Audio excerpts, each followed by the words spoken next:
Hello everyone, कैसे हैं आप सब। उम्मीद करती हूँ आप सब अच्छे होंगे, मस्त होंगे, स्वस्थ होंगे।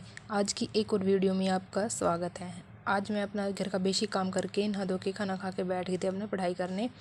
और जो आज मेरा टारगेट था उसके अंदर रीजनिंग में था मेरा डिस्टेंस एंड डायरेक्शन। ये टॉपिक मैंने लेके बैठ गई थी और इसके मैंने कम से कम 100 क्वेश्चन कर लिए थे। आप है ना, जो रीजनिंग में डायरेक्शन वाला टॉपिक है इसके अंदर एक फॉर्मूला याद कर लो, NESW, मतलब कि north, east, south and west. इससे आपके बहुत सारे क्वेश्चन बन जाएंगे कि भाई इनकी जो वैल्यू होती है वो पुट कर दो, और जो नॉर्थ है उससे साउथ वाली वैल्यू कैंसिल आउट कर देना, और ईस्ट है उससे वेस्ट वाली कैंसिल आउट कर देना। जो बच जाए ना वो उसका आंसर होगा। उसके बाद फिर मैंने सेकंड स्लॉट उठा लिया था भाई अपना एग्रीकल्चर का, जिसके अंदर मेरे को करना था आज मक्का और मूंग, ये दो टॉपिक करने हैं। और मैं है ना एक साथ दो टॉपिक कर रही हूँ कि मेरा जल्दी से सिलेबस कवर हो जाए, और मैं इनका रिवीजन फास्टली रिवीजन करूँगी फिर सारा सिलेबस होने के बाद। मैंने मक्का कर लिया था, और इसमें मोस्टली ये याद रखना है कि भाई इनकी किस्में कौन कौन सी होती है, जो पॉपकॉर्न बनाने के लिए कौन सी यूज होती है, स्वीट कॉर्न के लिए कौन सी यूज होती है, और संकर किस्में कौन सी है। मोस्टली तो ये याद करना है, ठीक है। फिर मैंने अपना उठा लिया था कंप्यूटर के नोट्स, जिसके अंदर आज मेरे को करना है सॉफ्टवेयर टॉपिक। सॉफ्टवेयर 3 टाइप के होते हैं, जिसके अंदर होता है सिस्टम सॉफ्टवेयर, एप्लीकेशन सॉफ्टवेयर और यूटिलिटी सॉफ्टवेयर। सिस्टम सॉफ्टवेयर है उसके भी 2 टाइप हो जाते हैं फिर, ऑपरेटिंग सिस्टम सॉफ्टवेयर, और दूसरा है ट्रांसलेटर, जिसके यूज से आप जो हाई लेवल की लैंग्वेज होती हैं उन्हें लो लेवल लैंग्वेज में चेंज कर सकते हैं। और जो भाई ग्रुप डी की तैयारी कर रहा है वो कंप्यूटर को तो बिल्कुल भी स्किप मत करना, क्योंकि ग्रुप डी के अंदर इसके कम से कम 10 नहीं तो 8 क्वेश्चन तो कम से कम आने ही हैं। हाँ, हरियाणा पुलिस में आप थोड़ा बहुत स्किप कर सकते हो, लेकिन ग्रुप डी वाले बिल्कुल भी स्किप मत करना। उसके बाद मैंने किया थोड़ी देर रेस्ट, और फिर उठा ली थी मैंने अपनी हरियाणा जीके की बुक।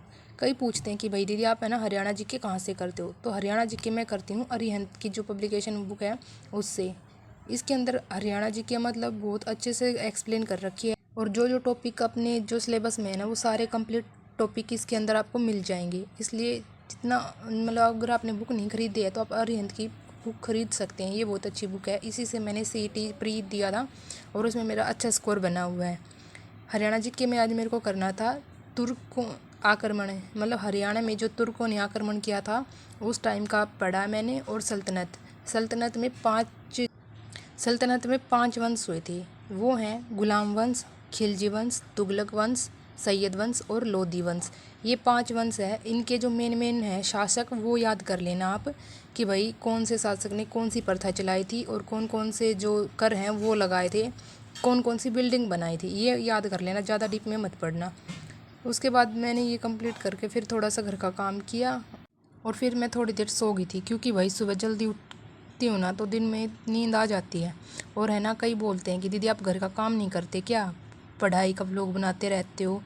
मैं भाई अब हम काम भी करते हैं, खाना भी बनाते हैं, खाते भी हैं, सोते भी हैं, उसके साथ साथ अपनी स्टडी को मैनेज करते हैं। ये नहीं है कि भाई हम व्लॉग बनाते हैं तो काम नहीं करते, घर का सारा काम करते हैं। बस फ़र्क इतना है भाई, जो लोग पढ़ाई नहीं करते वो अपना इधर उधर टाइम वेस्ट कर देते हैं, फ़ोन चलाने में, मूवी वगैरह देखने में, या और कुछ जो भी काम करते हैं उनमें अपना टाइम वेस्ट कर देते हैं। और हम जो पढ़ाई करते हैं, अपने एग्ज़ाम की तैयारी करते हैं, वो मतलब एक एक मिनट यूँ सोचते हैं कि भाई हमें टाइम मिल जाए और हम पढ़ लें, ठीक है। यूँ नहीं है कि भाई अगर व्लॉग बनाते हैं तो घर का काम नहीं करते, घर का काम करते हैं तो पढ़ते नहीं है। दोनों काम बैलेंस करके चलना पड़ता है, ठीक है। उसके बाद मैंने अपनी पॉलिटिक उठा ली थी, और इसमें मैंने 2 टॉपिक कर दिए आज। एक किया है मैंने ये वाला जो राज्य और केंद्र शासित प्रदेश हैं, और दूसरा किया मैंने भारत जो संविधान है उसके अंदर कितने भाग हैं, और भाग हैं उनके अंदर कितने अनुच्छेद हैं, और कौन से में कौन सा अनुच्छेद है। इसके बाद मैंने एक टॉपिक और कर लिया जो है राज्यों का पुनर्गठन। ये कंप्लीट करने के बाद मैंने उठा ली थी अपनी फिजिक्स की बुक, जिसके अंदर मेरे को करना है। उसके बाद मैंने अपनी पॉलिटी की बुक उठा ली थी, और जिसके अंदर आज मेरा टारगेट था सरफेस टेंशन, इलास्टिसिटी और विस्कोसिटी। ये 3 टॉपिक मेरे को करने थे। और कई दीदी आप है ना हिंदी मीडियम से करते हो या इंग्लिश मीडियम से? तो भाई मैं हिंदी मीडियम और इंग्लिश मीडियम दोनों से करती हूँ, लेकिन अगर एग्ज़ाम की बात पूछो तो मैं हिंदी मीडियम को प्रीफर कर रही हूँ। हिंदी में क्योंकि मेरे 9-10 तक हिंदी में ही था, जो भी सब्जेक्ट है मेरे सारे हिंदी में ही थे, इसलिए मेरे को हिंदी में ज़्यादा अच्छे से समझ में आता है। हाँ, यूँ ही है कि इंग्लिश समझ नहीं आता, इंग्लिश भी मैं अपने कर लेती हूँ। उसके बाद ये मैंने टॉपिक कंप्लीट कर लिए थे और फिर मैंने अपने उठा ली थी भाई फिजिक्स केमिस्ट्री की बुक, जिसके अंदर मेरा टॉपिक था आज एसिड बेस एंड साल्ट।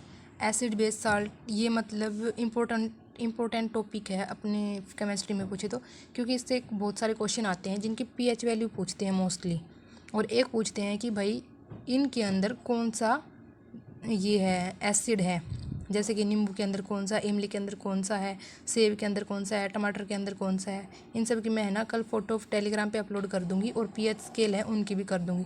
फिर आज मैंने कर लिया था अपना सिंप्लीफिकेशन टॉपिक कंप्लीट, जिसके अंदर मैंने कम से कम 200 क्वेश्चन कर दिए थे, क्योंकि कई क्वेश्चन ऐसे हैं जो कि बिल्कुल छोटे छोटे हैं, और कई है कि भाई पूरा पेज भर जाता है जिनको सोल्व करने में। और मेरा टारगेट आज ख़त्म हुआ है भाई रात के 9:45 बजे। अब मैं सोऊंगी। आज के लिए इतना ही, मिलते हैं कल। Like share